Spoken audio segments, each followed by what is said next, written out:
Hello everyone, আসসালামু আলাইকুম। সবাই কেমন আছেন? আশা করি সবাই ভালো আছেন। চলে আসলাম নতুন একটি ভিডিও নিয়ে। আজকে আমি দেখাবো আমি এই মজাদার কাবাবগুলো কিভাবে তৈরি করেছি। আমি কয়েক টুকরা গরুর গোশত নিয়েছি। আমি গরুর গোশতগুলো টুকরা টুকরা করে রেখেছি। আর আমি এখানে 2 পদের ডাল নিয়েছি, মুগ ডাল, মসুরি ডাল। আপনারা চাইলেও অন্য কোনো ডাল নিতে পারেন।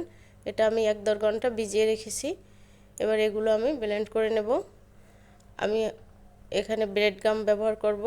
আমি কিছু ব্রেড ব্লেন্ড করে নেব শুকনো ব্লেন্ডারে, যাতে এটা ব্লেন্ডারে না লেগে যায়। আপনারা চাইলে টোস্টও ব্যবহার করতে পারেন। এবার আমি গরুর গোশতগুলো ব্লেন্ডার করে নেব। এভাবে করে আমি ডালগুলোও ব্লেন্ড করে নেব। এটা একটা পুষ্টিকর খাবার। আপনারা বাসায় এটা বাচ্চাদের তৈরি করে দেবেন। যেসব বাচ্চারা গরুর গোশত খেতে পারে না, তারা এটা এভাবে করে দিলে তারা এটা খেতে পারবে। এটা অনেক নরম হয়। আমার গরুর গোশতগুলো ব্লেন্ড করা হয়ে গেছে। এবার আমি সব উপকরণগুলো একসাথে মিক্স করব। আমি গরুর গোশত, ডাল বাটা, সাথে একটা ডিম দিয়েছি। এবার আমি এর সাথে পেঁয়াজ কুচি ব্যবহার করব। তারপর আদা রসুন পেস্ট দিয়েছি।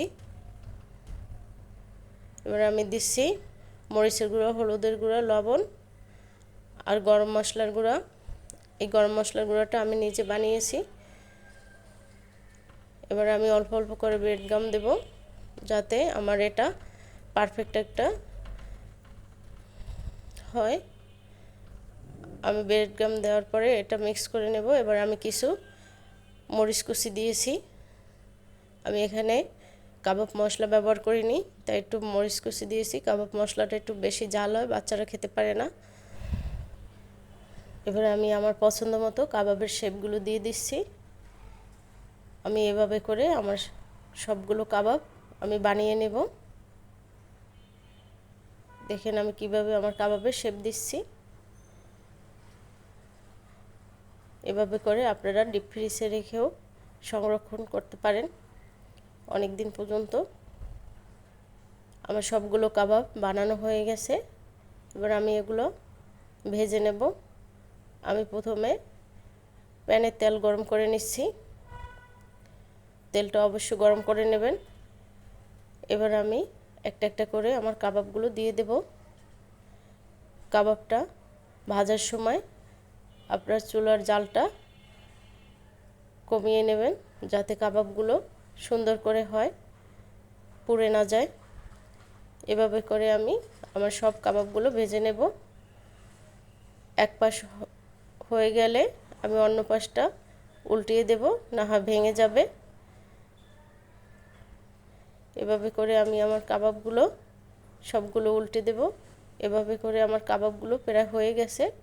দেখেন কি সুন্দর কালার আসছে। এবার আমি আমার কাবাবগুলো তুলে নিচ্ছি। ভিডিওটি ভালো লাগলে সবাই একটি করে লাইক কমেন্ট করে দেবেন। আমার জন্য সবাই দোয়া করবেন। হয়ে গেছে তৈরি করা আমার মজাদার কাবাব। আল্লাহ হাফেজ, আসসালামু আলাইকুম।